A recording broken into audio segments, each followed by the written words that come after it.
When somebody mentions South Korea, the conversation usually at some point mentions North Korea, the most secretive, isolated, and perhaps the most interesting country in the world. Country that is still in war. Who butcher the enemy in massive numbers. The heavy fighting takes a heavy toll. Ambulances stream from the front with men who have tasted the full fury of support to the Republic of Korea. Seoul, the Republic's largest city, lies in ruins. Block after block of rubble testifies to the grim fact that more than 80% of it has been destroyed. When Japan surrendered in 1945, that meant independence for Korea.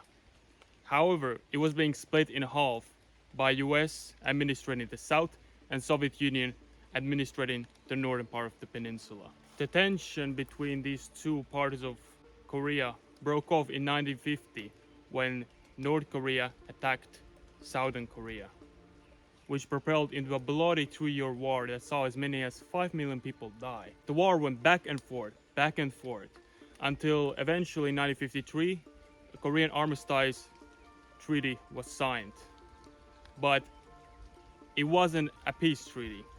It was just to suspend the aggression, which means that technically these two countries have been in war for the past 70 years. This Korean Armistice Treaty created the DMZ, the most militarized and perhaps the most interesting border in the world. On the surface, Korea seems like any other first world country with great technology infrastructure, with a huge entertainment sector, which is true. However, unlike many other first world countries, Korea has to take a lot of precautions. The fear of round two, albeit not strong or anything, still gets brought up every now and then.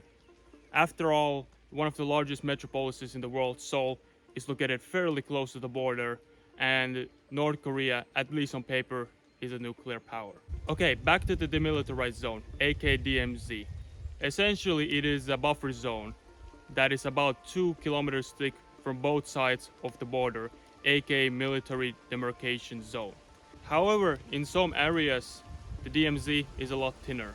In the past, North Korea has built 4 different tunnels to infiltrate into South Korea, which you can visit today. The DMZ is a no-go zone due to all of the mines there and due to the fact that you can't station troops there, only patrolling is allowed, which is the reason why wildlife there has been thriving with a lot of endangered animals like redhead crane and Asiatic black bear sightings being seen. However, DMZ hasn't fully stopped border crossings, with North Korean soldiers crossing the border at times, even North Korean civilians doing so, even though usually they go through China, and even South Korean civilians. To my knowledge, most of the border crossings have happened here in the easternmost part of the DMZ. That is probably because western part is heavily fortified, middle part is not as forested, while northeastern part of Korea is the most sparsely populated part of the country due to high forestation and mountainous terrain. South Korean military says it's carried out a search operation after a South Korean man crossed the border into North Korea. The circumstances of the apparent defection are unclear, but a military source says the unnamed man crossed from the demilitarized zone into the north on Saturday evening. It has happened in the same area in the last year, so there are being questions about the security and surveillance of the border area in this kind of east coast part of South Korea. The man who crossed the southern part of the DMZ has not been identified, but is hypothesized to be a former North Korean defector who returned to North, which is certainly possible because life for North Korean defectors in the south can be very hard, and they might be afraid for their family. In 1954, South Korea implemented another zone to prevent things like this from happening. The civilian control zone spans from 5 to 20 kilometers from the southern part of the border to ensure the safety of civilians and to protect the military installments. So people like this can get in. Only authorized people can reside and farm here, which means that for large part the entry into this zone is controlled. For myself, where I am right now, my movement was completely unrestricted, so I may have crouched beyond it, so I'm not going to go any further. Since, though there are some maps, the clear boundaries of the civilian control line have not been set yet. Upon the establishment of the civilian control line, 100 or so villages were left empty. So to combat that, in 1983, South Korea implemented some policies to bring people in, and at the time about 40,000 people lived there. The southern part of DMZ was patrolled by US until 1994, and some veterans have reported daily shooting in some parts of the DMZ. And even though the hopes of the reunification are still far away, the relation between these two countries have improved drastically since.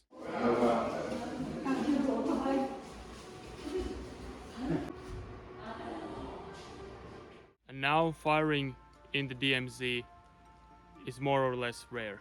Doesn't mean that there aren't any skirmishes or anything. Just 2 years ago there were two fatal incidents which North Korea was being surprisingly remorseful for. And about 5 years ago there was an instance where a South Korean soldier stepped on a landmine while patrolling the fence. Obviously the DMZ fence that was initially built hasn't gone unchanged. Every now and then there have been incidents that have motivated South Korea to improve their fence. Like this case from 10 years ago where a North Korean man crossed the DMZ undetected.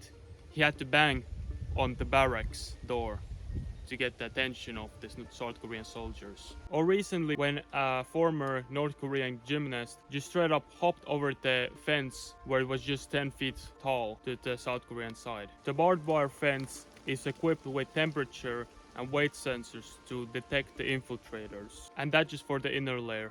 In a lot of parts of the DMZ, the fence is double layered or even triple layered. But as I said, the relation between these two countries have improved, so there have been some talks on removing some of the fencing, and a lot of the mines have already been removed. As far as the North Korean side of the DMZ, they have electric fences, but we don't know much else. Not only the DMZ itself is interesting, but what was left behind as well. In the 10th century, there was a short-lived Korean kingdom by the name of Taebong, and the ruins of its capital city lie fully within the DMZ. It is good that at least the South Korean side has been trying to educate us on the history of the DMZ, as we can see.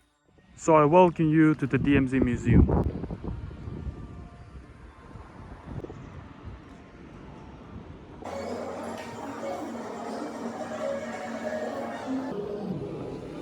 Plan for the first attack, KNN, or is that a D? I don't know.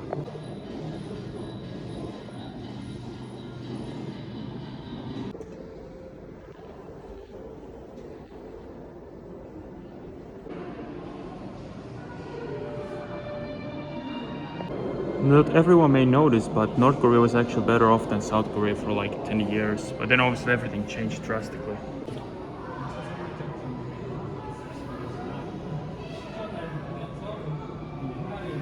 Here's the GSA.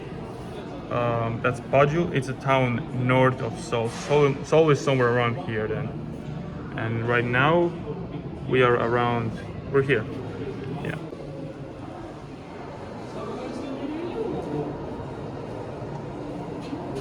This is the 38th parallel, which was used to split the Koreas before the war. The fence is probably a replica, but this sign is definitely real.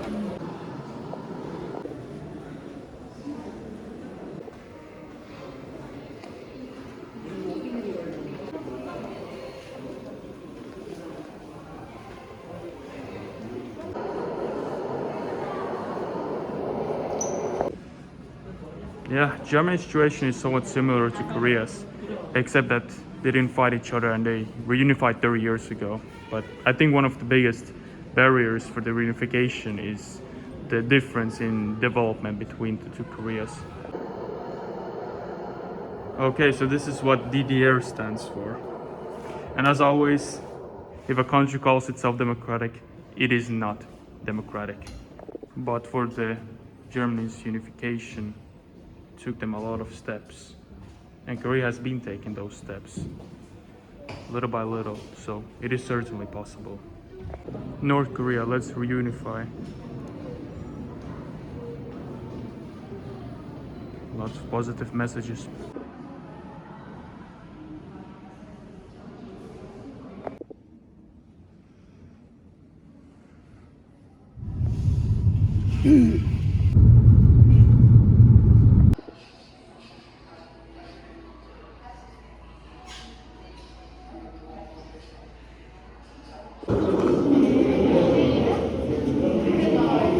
So this should be the border of the DMZ, and the military demarcation zone should be around here.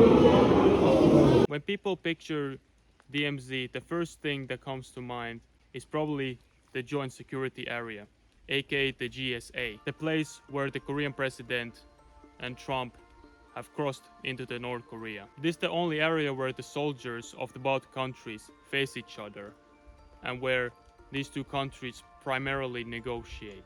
Even then, this area has not been spared of violence. In 1976 occurred what can be called axe murders, and America's response to it was pretty typical of them. Despite how dangerous DMZ is, there are a couple peace villages located in the western part of the DMZ. And as far as the South Korean village Daesung-dong, their entire population of 200 consists of descendants of people who owned the land before the war. The residents of this village are not subject to mandatory military service and are exempt from paying taxes. These peace villages have also been used as a platform for a dick measuring contest. North Korea and propaganda go hand in hand. North Korea spread rumors about South Korea and USA building a wall along the DMZ, which was proven to be fake. Both of the countries have used various techniques to spread propaganda to the other side, including balloons and loudspeakers. But now, those acts have been retired. Crossing the border by water can be just as difficult and dangerous as doing so by land. Since this is what the most northern beach you can go to looks like, Myeongpa. And the thing is, the fence continues much further in the south. North Korean Navy actively surveys the area and has shot many innocent people. But some of them have succeeded. It really is a shame how things turned out, that a nation with the same language and culture was split in half by foreign powers, causing millions to die, families to split apart, and tons of Korean heritage essentially being left behind closed doors. North and South Korea have worked on improving their relations in the more recent years, with some success. However, the hopes of reunification are still far away. 노경계 가까이 사는 건 어떤 느낌이에요? 사실 여기는 보시다시피 저 학생이 저밖에 없거든요. 응? 고등학생인데